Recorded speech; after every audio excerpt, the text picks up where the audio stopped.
Good afternoon, ladies and gentlemen. I am pleased to announce that the suspect in the homicide from last night has been captured by the United States Marshals Fugitive Task Force. He was captured in Baldwin County. This information is so fresh and new that I really don't have very many details to give you, but the good news is that he is currently in custody. Where in Baldwin County? That again, I don't know the specific details. I've just gotten the information myself, and we've tried to. I hope y'all have noticed all day. We've tried to give you information as quickly as we get it. I really want to thank all of you for your help. You were really great in helping us get the information out to the public, and I believe that it truly made a difference in our ability to quickly capture this very dangerous individual. Any incident during the arrest at all? No, ma'am. Okay. He was captured without incident. When was this? Was this like an hour ago? More like 15 minutes ago. Oh wow, so that's very fast. Yes, ma'am. Okay. Very fresh. Again, like I said, that's why I don't have very many details to give you as far as where specifically. As we gather that information, I will put out another press release that will hopefully give you more details on exact locations and where we go from this point.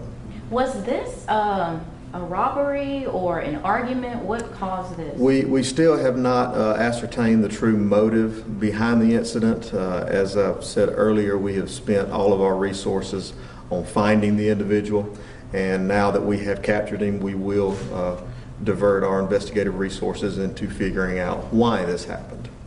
But our priority has been all day to capture the individual, and now that we've done that, now we hope that the investigation can proceed into figuring out exactly why this took place. Did you guys find his Chevrolet with him?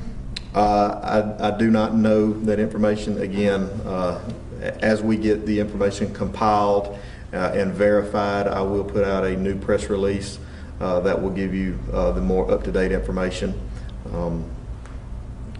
As I said, we've tried to put the information out as quickly as we get it so that the public can be well informed. And like I said, I believe that made a difference.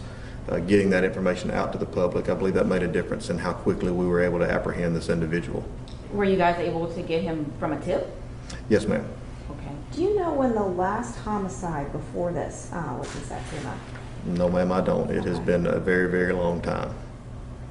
And kind of piggybacking off of that, I mean, we're not normally out here covering really homicides or crimes in Satsuma. For you and your team, how much, I guess, of a situation was this for you guys dealing with this? It was a very difficult situation to begin with. It is not anything that we deal with on a regular basis. We simply do not have a great deal of violent crime that we deal with, and we're very glad of that.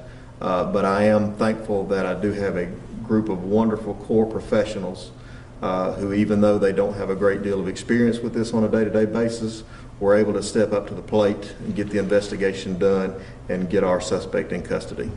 All law enforcement, okay. I'm sorry, how many other residents were in the house when this happened? Were other people in it? Yes, there were other people in the residence. I don't have an exact count for you, but there were several other people that were present at the time of the incident. Do you know if the victim and the suspect were friends at all? Again, we haven't gotten into the real details as far as their relationship and why this occurred. As far as we know at this point, they were simply acquaintances. We don't really know how deep the friendship went. That's something that, of course, will be revealed as we start delving into the details of why this occurred. Do you believe this could have been drug related? We have not eliminated that possibility. Okay.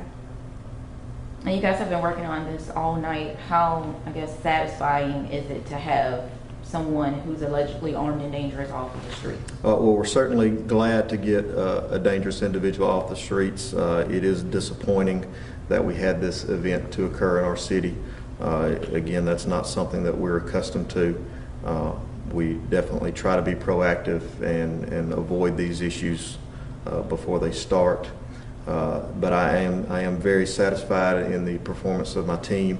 I really want to commend all the surrounding law enforcement agencies that contributed. I gave a list at my morning press conference of all the agencies that were involved. Again, that was not a comprehensive list of all the agencies that assisted in this case. It was just the ones that I knew that had a direct contribution to this case. But I am grateful for the cooperation that was shown by all the law enforcement agencies in South Alabama that led to the capture of this very dangerous individual.